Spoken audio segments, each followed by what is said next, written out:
إن الحمد لله نحمده ونستعينه ونستغفره ونعوذ بالله من شرور أنفسنا ومن سيئات أعمالنا من يهده الله فلا مضل له ومن يضلل فلا هادي له وأشهد أن لا إله إلا الله وحده لا شريك له وأشهد أن محمدا عبده ورسوله يا أيها الذين آمنوا اتقوا الله حق تقاته ولا تموتن إلا وأنتم مسلمون يا أيها الناس اتقوا ربكم الذي خلقكم من نفس واحدة وخلق منها زوجها وبث منهما رجالا كثيرا ونساء واتقوا الله الذي تساءلون به والأرحام إن الله كان عليكم رقيبا يا أيها الذين آمنوا اتقوا الله وقولوا قولا سديدا يصلح لكم أعمالكم ويغفر لكم ذنوبكم ومن يطع الله ورسوله فقد فاز فوزا عظيما أما بعد فإن أصدق الحديث كتاب الله وخير الهدي هدي محمد صلى الله عليه وسلم وشر الأمور محدثاتها وكل محدثة بدعة وكل بدعة ضلالة وكل ضلالة في النار اللهم صل على محمد وعلى آل محمد كما صليت على إبراهيم وعلى آل إبراهيم إنك حميد مجيد اللهم بارك على محمد وعلى آل محمد كما باركت على إبراهيم وعلى آل إبراهيم إنك حميد مجيد அன்பார்ந்த அல்லாஹின் நல்லடியார்களே, அல்லாஹு தஆலா இந்த நல்ல நாளில் நல்ல நேரத்தில் நம்மை அவனுடைய வீட்டில் ஒன்று கூட்டியதற்காக எந்த அளவிற்கு அவனை புகழ்ந்தால் அவன் பொருந்திக் கொள்வானோ அந்த அளவிற்கு அவனை புகழ்ந்தவனாகவும், மேலும் இதேபோல் நாளை மறுமையில் சொர்க்கத்தில் உயர்ந்த சொர்க்கமான ஜன்னத்துல் ஃபிர்தௌஸ் என்ற சொர்க்கத்தில் என்னையும் என்னுடைய குடும்பத்தார்களையும் உங்களையும் உங்களுடைய குடும்பத்தார்களையும் ஒன்று சேர்ப்பானாக என துஆவை செவிமடுக்கக்கூடிய, துஆவிற்கு பதிலளிக்கக்கூடிய ரப்புல் ஆலமீனிடத்தில் துஆ செய்தவனாகவும், மேலும் அல்லாஹுடைய நன்மைகளை ஆதரவு வைத்தவர்களாக அவன் ஏவிய அனைத்து விஷயங்களையும் செய்வதன் மூலமும், அல்லாஹுடைய தண்டனைகளை பயந்தவர்களாக அவன் தடுத்த அனைத்து விஷயங்களையும் விட்டு விலகி வாழ்வதன் மூலமும் அல்லாஹுவை தக்வா செய்ய வேண்டிய முறையில் தக்வா செய்து கொள்ளுமாறு எனக்கும் உங்களுக்கும் வசியத்து செய்தவனாகவும் இந்த ஜுமாவுடைய உரையை ஆரம்பம் செய்கின்றேன். பாரத அல்லாஹின் நல்லடியார்களே, ஒவ்வொரு வாரமும் ஜுமாவுடைய குத்துபாவில் குர்ஆன் ஹதீஸிலிருந்து ஒரு சில விஷயங்கள் நமக்கு உபதேசிக்கப்படுகிறது. ஏதாவது ஒரு விஷயத்தை அந்த ஹதீப் ஏதாவது ஒரு விஷயத்தை குர்ஆன் ஹதீஸிலிருந்து ஒரு பொதுவான ஒரு விஷயத்தை நமக்கு ஒரு உபதேசமாக வழங்கி செல்கிறார்.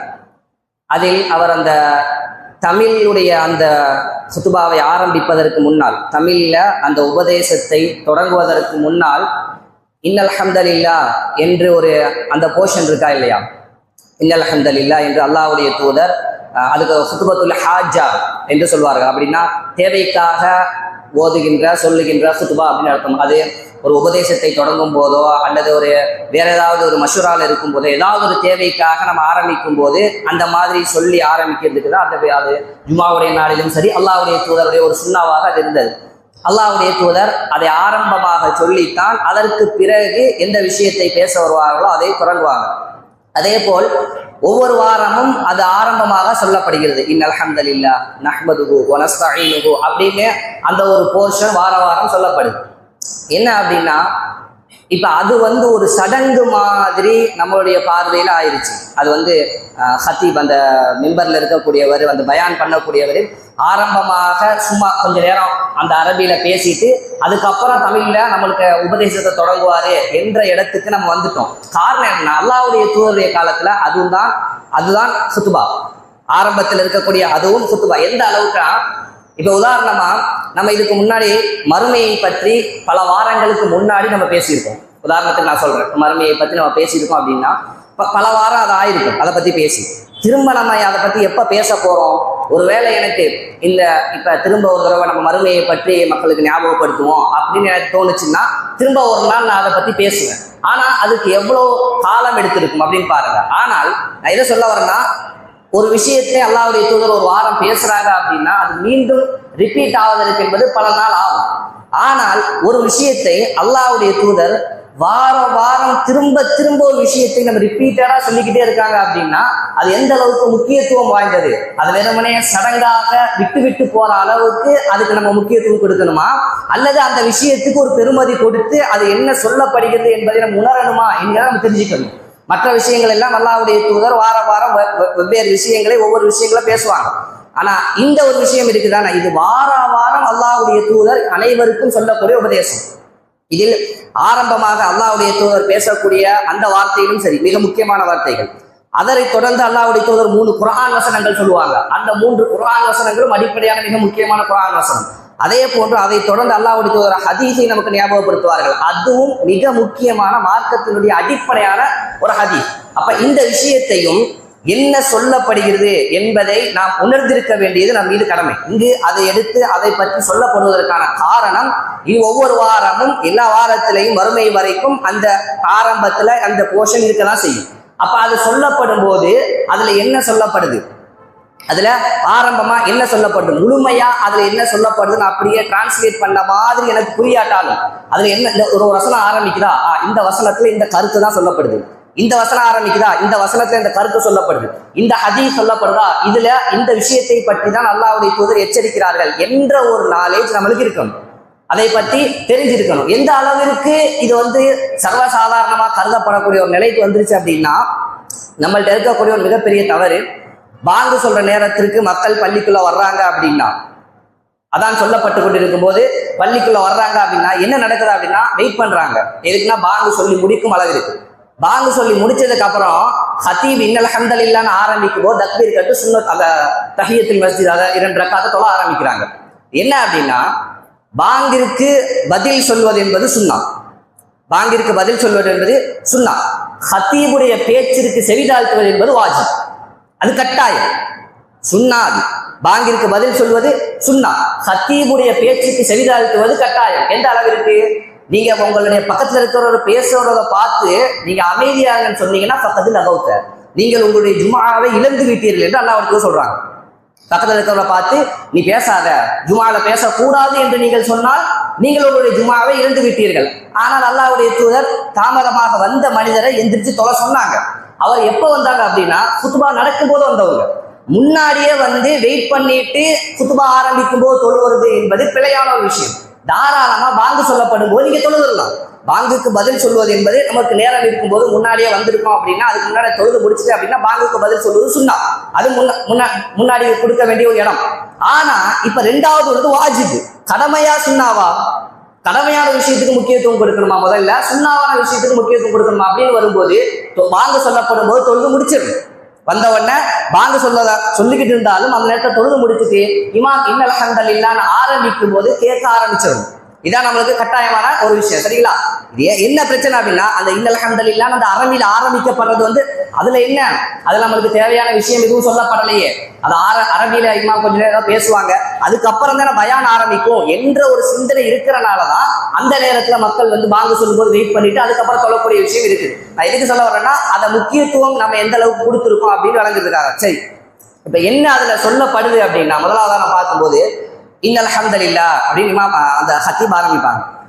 அல்லாஹ்வை புகழ்ந்து ஆரம்பிப்பது அல்ஹம்துலில்லாஹ், புகழ் அனைத்தும் அல்லாஹ்விற்கே என்று அல்லாஹ்வுடைய தூதருடைய ஒரு வளமையான எல்லா விஷயங்களிலும் அல்லாஹ்வுடைய தூதர் எதை ஆரம்பிக்கும் போது அல்லாஹ்வை புகழ்வார்கள். அதே மாதிரி ஸலவாத்து சொல்வார்கள். அதற்கு பிறகு அந்த ஒரு விஷயத்தை ஆரம்பிக்கும் போது அதில் ஒரு வழக்கத்து, நம்ம வீட்லையும் நம்ம ஒரு விஷயம் ஏதாவது ஏற்பாடு பண்றோம், ஒரு மஷூரா ஒரு விஷயத்தை பத்தி பேச போறோம், மார்க்க விஷயமா இருக்கணும்னு அவசியம் இல்லை, உலக விஷயத்துக்காக நம்ம ஒரு வீட்டுல குடும்பமா உட்கார்ந்து பேச போற ஒரு விஷயத்தை பத்தி டிஸ்கஸ் பண்ண போறோம் அப்படின்னாலும் அந்த இடத்துல முதலாவதாக இன்னல் ஹம்தலில்லாஹ் அல்லாஹ்வை புகழ்ந்து அல்லாஹ்வுடைய தூதருக்கு ஸலவாத்து சொல்லி இந்த மாதிரி ஆரம்பிக்கும் போது அதை அல்லாஹ்விடத்துல நம்ம ஒரு பரக்கத்தை எதிர்பார்க்கலாம். அந்த மாதிரி அல்லாஹ்வுடைய தூதர் ஆரம்பிக்கிறாங்க, இன்னல் ஹம்தலில்லாஹ் நஹ்மதுஹு நாங்கள் அல்லாஹ்வை புகழ்கின்றோம். இதுதான் இங்க புரிஞ்சுக்க வேண்டியது. அல்லாஹ்வுடைய தூதர் அதை ஆரம்பிக்கும் போது அஹ்மதுஹு, நான் அல்லாஹ்வை புகழ்கின்றேன் அப்படின்னு சொல்லல. அங்க யாரெல்லாம் இருக்கிறார்களோ அவர்கள் அனைவருக்கும் சேர்த்து சொல்கிறார்கள். அல்லாஹ் நாங்கள் அல்லாஹ்வை புகழ்கின்றோம். நஹ்மதுஹு வ நஸ்தஈனுஹு, நாங்கள் அல்லாஹ்விடத்தில் உதவி தேடுகின்றோம். வ நஸ்தக்ஃபிருஹு, நாங்கள் அல்லாஹ்விடத்தில் அதாவது பாவ மன்னிப்பு தேடுகின்றோம். நாங்கள் அல்லாஹ்விடத்தில் உதவி தேடுகின்றோம். நாங்கள் அல்லாஹ்விடத்தில் பாதுகாப்பு தேடுகின்றோம். வ அஊது பில்லாஹி மின் ஷுரூரி அன்ஃபுஸினா, நாங்கள் அவுது பில்லா அல்லாஹ்விடத்தில் நாங்கள் பாதுகாப்பு தேடுகின்றோம். மின் ஷுரூரி அன்ஃபுஸினா, எங்களுடைய உள்ளங்களில் இருந்து ஏற்படக்கூடிய தீங்கில் இருந்து. எங்களுடைய உள்ளங்களில் இருந்து ஏற்படக்கூடிய தீங்கு என்றால் பொறாமை, குரோதம், இந்த மாதிரி உள்ளத்தில் ஏற்படக்கூடிய அந்த தீங்கான விஷயங்களில் இருந்து நாங்கள் அல்லாஹ்விடத்தில் பாதுகாப்பு தேடுகின்றோம். அப்ப முதலாவதாக இதில் தெரிஞ்சிக்க வேண்டியது, அந்த ஹத்தீப் அவர்கள், அங்க பேசக்கூடிய நபர், கீழே உட்கார்ந்து இருக்கக்கூடிய நம்ம எல்லாருக்காகவும் அந்த துவாவை நமக்காக செய்கின்றார். அது முதல்ல நமக்கு புரியும். அந்த அங்க பேசக்கூடியவர் கீழே உட்கார்ந்து இருக்க நம்ம எல்லாருக்கும் பொதுவாக அல்லாஹ்வை புகழ்கின்றார். அதுக்கப்புறம் நம்ம எல்லாருக்கும் சேர்த்து அல்லாஹ்விடத்தில் துவா செய்கின்றார். எந்த விஷயத்துக்காக? அவரிடத்தில் அல்லாஹ்விடத்தில் பாதுகாப்பு தேடி, அல்லாஹ்விடத்தில் பாவ மன்னிப்பு தேடி, அதுக்கப்புறம் நம்முடைய உள்ளத்தின் மூலமாக ஏற்படக்கூடிய அந்த தீங்குகளிலிருந்து பாதுகாப்பு தேடியும் அவர் நமக்காக துவா செய்கின்றார். அடுத்ததாக வமின் செய்யிஆத்தி அமாலினா, எங்களுடைய செயல்களின் மூலமாக ஏற்படக்கூடிய தீங்கிலிருந்து, எங்களுடைய உள்ளங்களில் இருந்து ஏற்படக்கூடிய தீங்கிலிருந்தும் நான் உங்களுக்கு பாதுகாப்பு தேடுகின்றோம். எங்களுடைய செயல்கள் மூலமாக ஏற்படக்கூடிய தீங்கிலிருந்தும் நான் உன்னிடத்தில் பாதுகாப்பு தேடுகின்றேன். மையஹ்திஹில்லாஹு ஃபலா முதில்ல லஹ். இந்த வார்த்தையை பேசுபவரே ஒரு வகையில புரிஞ்சுக்கிறணும், கேட்கக்கூடியவங்க ஒரு வகையில புரிஞ்சுக்கணும். மையஹ்திஹில்லாஹு ஃபலா முதில்ல லஹ். அல்லாஹு தஆலா யாருக்கு நேர் வழி காட்டினானோ அவர்களை வழி கெடுப்பவர்கள் யாரும் கிடையாது. அல்லாஹு தஆலா யாரு பேசக்கூடியவர் என்ன தெரிஞ்சுக்கணும் அப்படின்னா, எவ்வளவு பேசினாலும் சரி, எவ்வளவு குர்ஆன் ஹதீஸுடைய விளக்கங்களை கொடுத்தாலும் சரி, மையஹ்திஹில்லாஹு ஃபலா முதில்ல லஹ், அல்லாஹு தஆலா யாருக்கு நேர்வழி காட்டுகிறானோ அவர்களுக்கு தான் நேர்வழி. இப்ப பேசக்கூடியவர் என்ன மைண்ட் செட்ல பேசணும் அப்படின்னா, ரிசல்ட்டை நான் எதிர்பார்க்கவே முடியாது, ரிசல்ட்டை நான் எதிர்பார்க்கவே கூடாது, அது என்னுடைய கையில் கிடையாது. இந்த ஒரு விஷயத்தை பேசக்கூடியவர் விளங்கிக்கிறது. பேசுறவரு ஒரு ஊரில் ஒரு ஆள் உட்கார்ந்து அதை கவனிக்காத மாதிரி இருக்கலாம், அதெல்லாம் பார்க்கவே கூடாது. கவனிக்கக்கூடியவர் ஒரே ஒரு நபர் இருந்தாலும் அந்த ஒரு நபருக்கு அல்லாஹு தஆலா அவருடைய உள்ளத்தில் நீங்கள் பேசக்கூடிய செய்தியை கொண்டு போய் சேர்க்க கூடும். அல்லாஹு தஆலா எல்லாரும் கவனிக்கிற மாதிரி இருந்தாலும் யாருடைய உள்ளத்திலும் அல்லாஹு தஆலா அதை கொண்டு போய் சேர்க்க கூடாத நிலைமையையும் அல்லாஹு தஆலா ஏற்படுத்துவான் அவன் நாடினால். யாருமே கவனிக்காத மாதிரி இருந்தாலும் ஒரே ஒரு மனிதனுடைய உள்ளத்தில் கூட அல்லாஹு தஆலா அதை கொண்டு போய் அது அல்லாஹ்வுடைய கையில் உள்ள, அவனுடைய அதிகாரத்தில் உள்ளது. இது அவர் புரியணும். மையஹ்திஹில்லாஹு ஃபலா முதில்ல லஹ், யாருக்கு அல்லாஹு தஆலா நேர்வழி கொடுத்தானோ அவருக்கு வழி கெடுப்போர் யாரும் இல்லை. ஃபலா முதில்ல லஹ் வமை யுத்லில் ஃபலா ஹாதிய லஹ், அல்லாஹு தஆலா யாரை வழிகேட்டில் விட்டானோ அவரை நேர்வழிப்படுத்துவரும் யாரும் இல்லை. ஜும்ஆவுக்கே வந்திருந்தாலும் இது அவங்க பேசப்படுற விஷயங்கள் இது அவருடைய உள்ளத்தில் போய் சேராது இந்த வாரம் என்று அல்லாஹு தஆலா எழுதியிருந்தான்னா, என்ன பேசினாலும் சரி, யார் வந்து பேசினாலும் சரி, எவ்வளவு முக்கியமான விஷயம் பேசினாலும் சரி எடுபடாது. அல்லாஹ்வுடைய அது கதிரது, அல்லாஹ்வுடைய கதிரது. அப்ப நம்ம நினைச்சுக்க கூடாது. பேசக்கூடியவருக்கு நான் சொல்றேன், பேசக்கூடியவர் இந்த நிலைமையில இருக்கணும். நான் என்ன பேசினாலும் சரி, அல்லாஹு தஆலா என் மீது ஒரு கடமையாக அதை ஆக்கி இருக்கின்றான். நான் செஞ்சு கொண்டதை மக்களுக்கு சொல்ல வேண்டியது, அதை சொல்றதுதான் என் மீது கடமை. அதற்குரிய ரிசல்ட் அல்லாஹ்வுடைய, அதில் கிடைக்கக்கூடிய ரிசல்ட் அது யாருக்கு போய் சேருது, அதை யார் பின்பற்ற ஆரம்பிக்கிறாங்க, அதுக்கு யார் முக்கியத்துவம் கொடுக்கும், அதெல்லாம் நான் பார்க்க வேண்டிய தேவையே கிடையாது. நான் அந்த அந்த அந்த கிடைக்கக்கூடிய அந்த அரை மணி நேரத்துல அந்த மக்களுக்கு தேவையான விஷயங்களை பேச வேண்டியது அந்த ஹத்தீபுடைய பொறுப்பு. கேட்கக்கூடிய மக்கள் யாரு பேசினாலும் சரி, அல்லாஹு தஆலா யாருக்கு நேர்வழி காட்டுகிறானோ அவர்களுக்கு தான் நேர்வழி கிடைக்கும். இவர் பேசினா நல்லா பேசுவாரு, இவர் பேசினா நல்ல நல்ல கருத்துக்களா சொல்லுவாரு.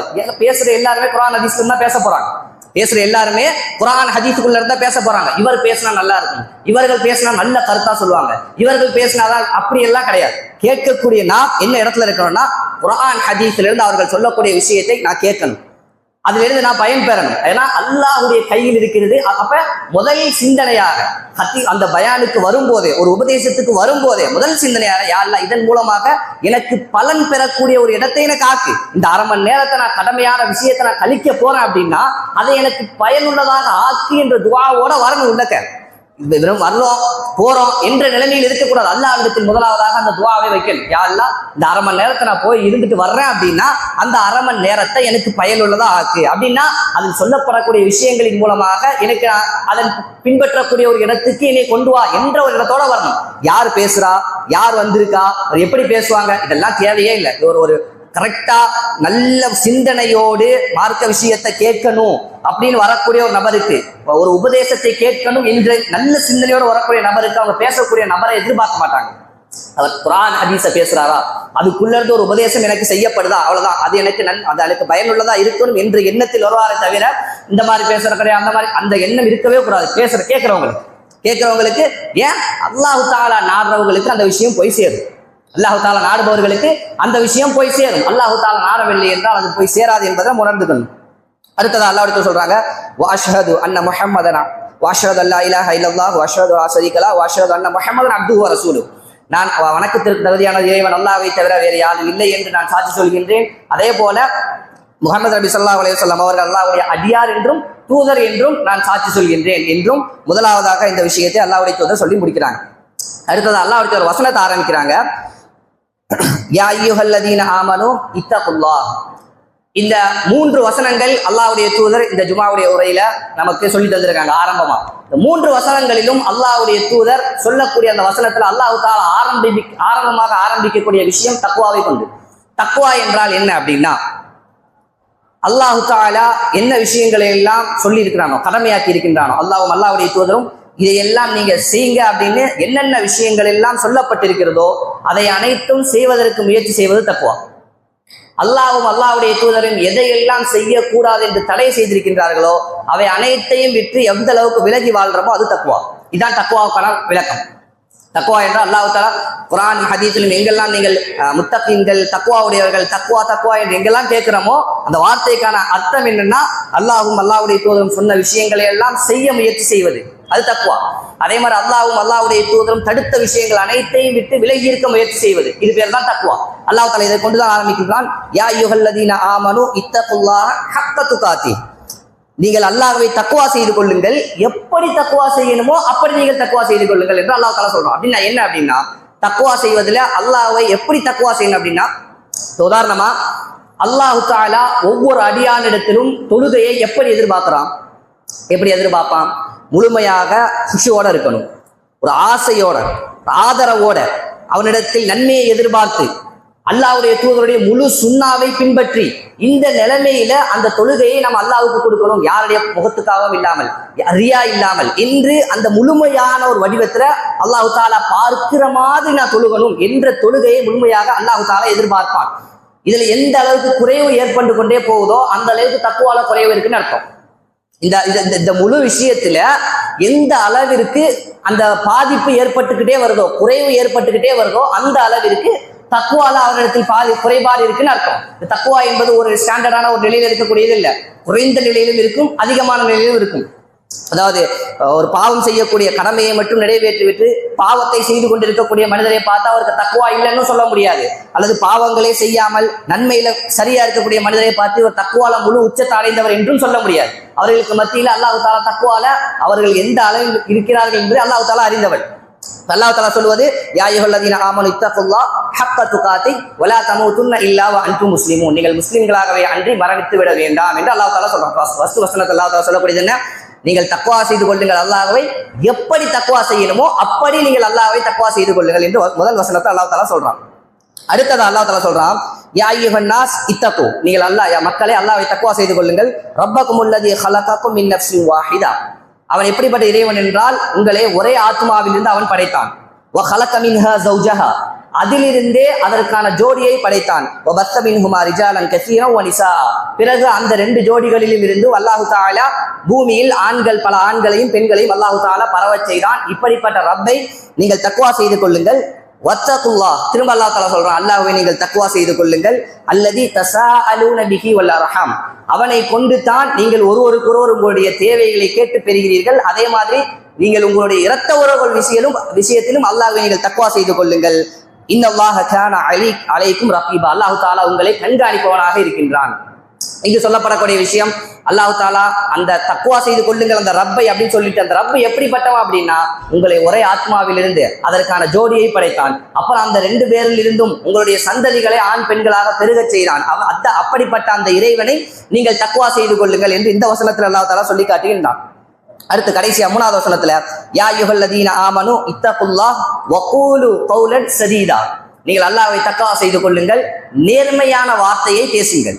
நீங்கள் வகூலு கௌலன் சதீதா, நேர்மையான வார்த்தையை பேசுங்கள். யுஸ்லிஹ் லக்கும் அஅமாலக்கும் வ யக்ஃபிர் லக்கும் துனூபக்கும், உங்களுடைய அமல்களை அல்லாஹு தஆலா சரி செய்து தருவான், உங்களுடைய பாவங்களை அல்லாஹு தஆலா மன்னிப்பான்.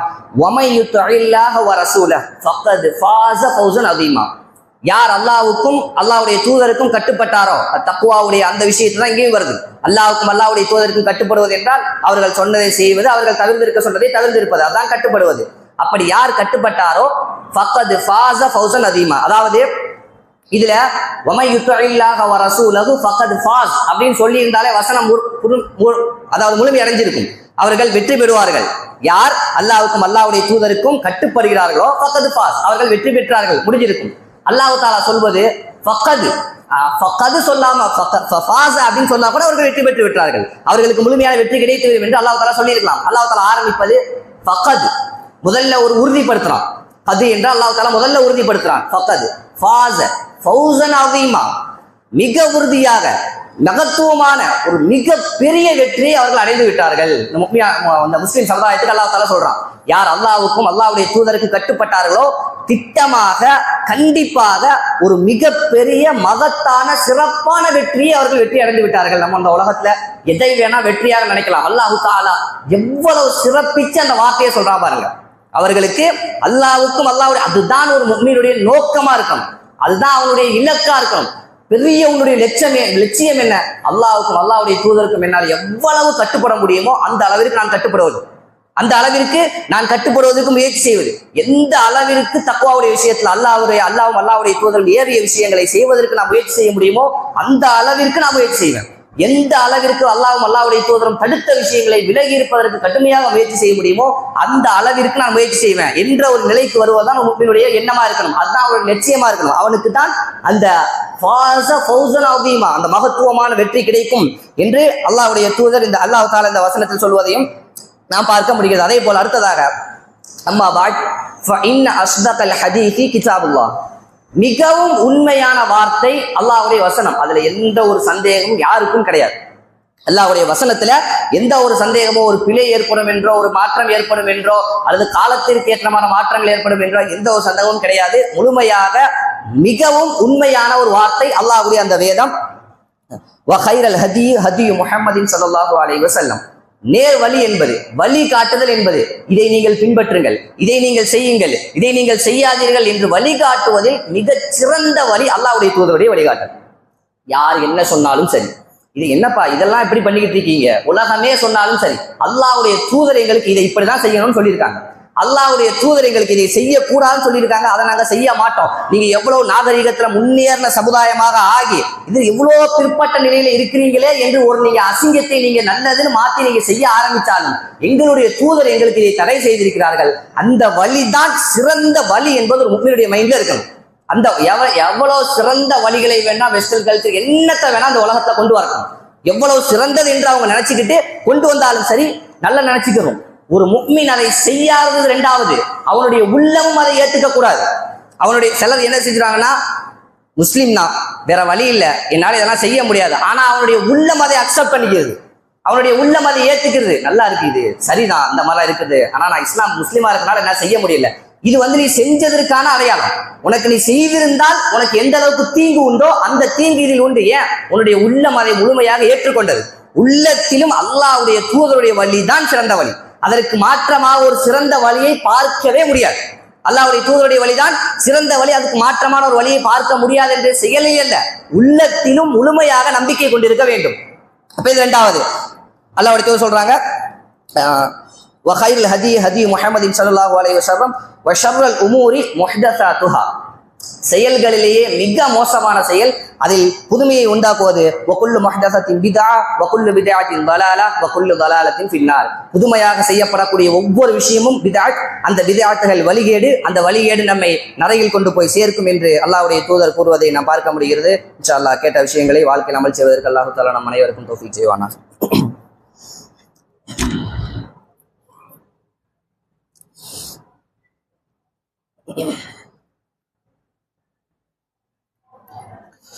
அல்ஹம்துலில்லாஹி வஹ்தா ஸலாத்து வஸ்ஸலாமு அலா மன் லா நபிய பஅதா அம்மா பஅத்.